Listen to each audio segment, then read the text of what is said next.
नमस्कार, मी दुर्वेश भांगरे स्वागत करतो तुमच्या एका नवीन व्लॉगमध्ये। आज आपण चाललेलो आहे आपल्या मित्रासोबत भंडारदऱ्याला, जे की भटक्यांची पंढरी म्हणून ओळखली जाते। आता आपण पोहोचलेलो आहे अकोल्यापासून साधारणतः 22 किलोमीटर अंतरावरती असलेल्या राजूर गावात। राजूर गाव आपल्या पेड्यासाठी प्रसिद्ध आहे। ट्रिपला खरी सुरुवात होते राजूरपासून पुढे।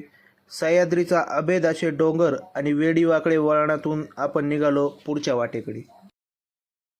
राजूरपासून 8-9 किलोमीटर पुढे आल्यावरती आपल्याला लागतो रंधा फॉल। काही टेक्निकल प्रॉब्लेममुळे माझ्याकडची जी रंधा फॉलची व्हिडिओ होती ती डिलीट झाली, त्यामुळे माफी मागतो, ती व्हिडिओ मला टाकता नाही आली। अखेर आपण भात शेतीचा सुगंधात प्रवास करून पोहोचलो भंडारदऱ्याच्या बॅकवॉटरला। हा बॅकवॉटरचा व्ह्यू आहे।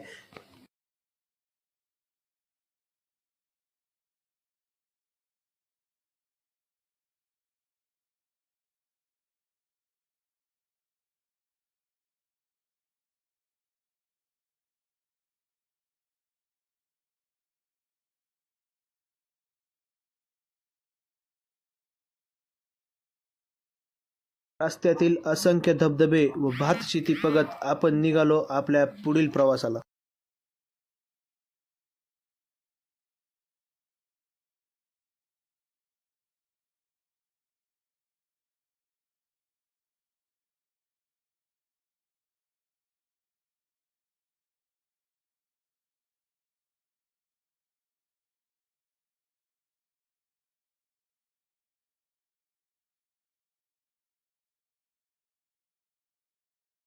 आहे भंडारदरा परिसरातील निसर्ग फॉल। तुम्ही बघताय निसर्ग फॉलची दृश्य।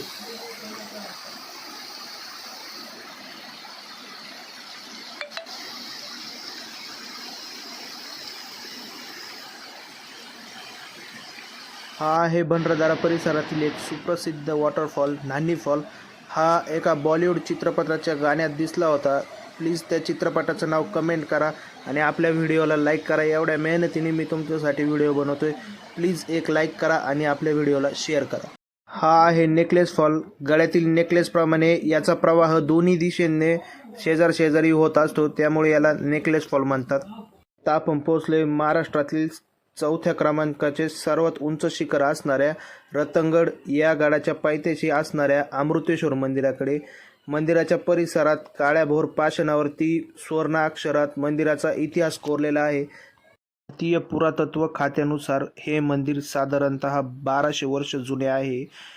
हे मंदिर शिलहार वंशाच्या राजांनी बांधण्यात आले असे इतिहासकार म्हणतात।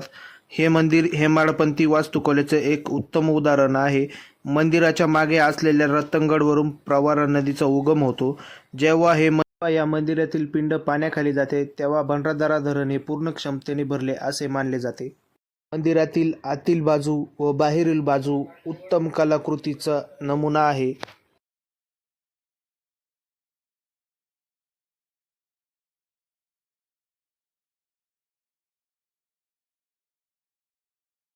समोर जी दृश्य धुक्यात हरवलेले दिसतात ते आहे आपल्या महाराष्ट्रातील सर्वात उंच 4 नंबरचा रतनगड। तुम्ही बघा भंडारदरा व रतनगड परिसरातील काही निसर्गरम्य दृश्ये।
निसर्गातून वाट काढत आपण पोहोचलो भंडारदऱ्याजवळच असणाऱ्या सांब्रद या गावात।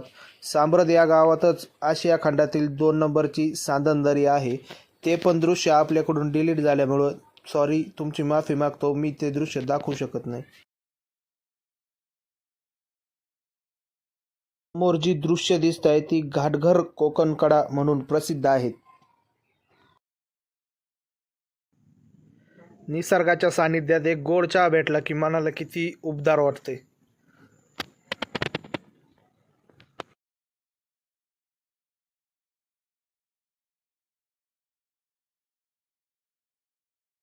समोर जो दरीत प्रकल्प दिसतोय तो आहे चोंडा वीज निर्मिती प्रकल्प. हे आहे घाटघर येथील प्रसिद्ध घाटनदेवी मंदिर. मंदिराच्या मागे एक उभा अभेद असा कडा आहे जो की ठाणे जिल्ह्याला आणि अहमदनगर जिल्ह्याला वेगळं करतो.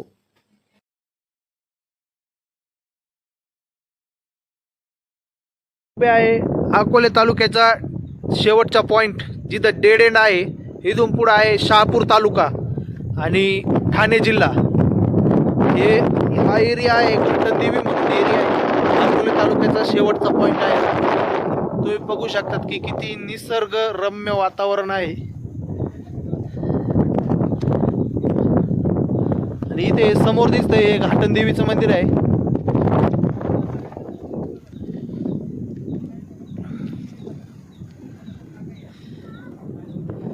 शहापूर तालुका, ठाणे जिल्हा. आता आलेलं आहे कळसुबाई हरिश्चंद्रगड अभयारण्य.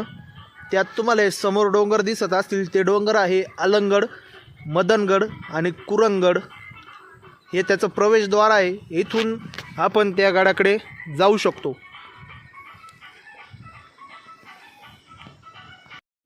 हे समोर जे दृश्य दिसत आहे ते आहे चोंडा प्रकल्पाचं धरण, जेथून पाणी खाली दरीत सोडले जाते व वीज निर्मिती केली जाते. समोर जे दृश्य दिसतंय ते आहे भंडारदऱ्याचा अंब्रेला फॉल.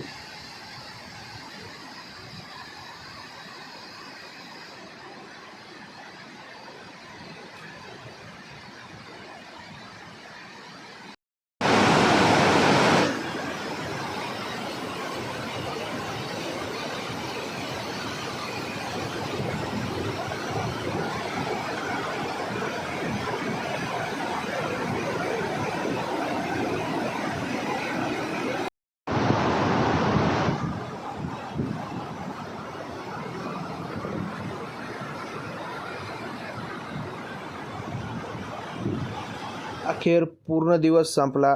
खूप थकलो होतो. पोहोचलो आपल्या घराकडे. मित्रांनो, व्हिडिओ आवडली असेल तर लाईक करा, शेअर करा आणि आपल्या चॅनलला फॉलो करा.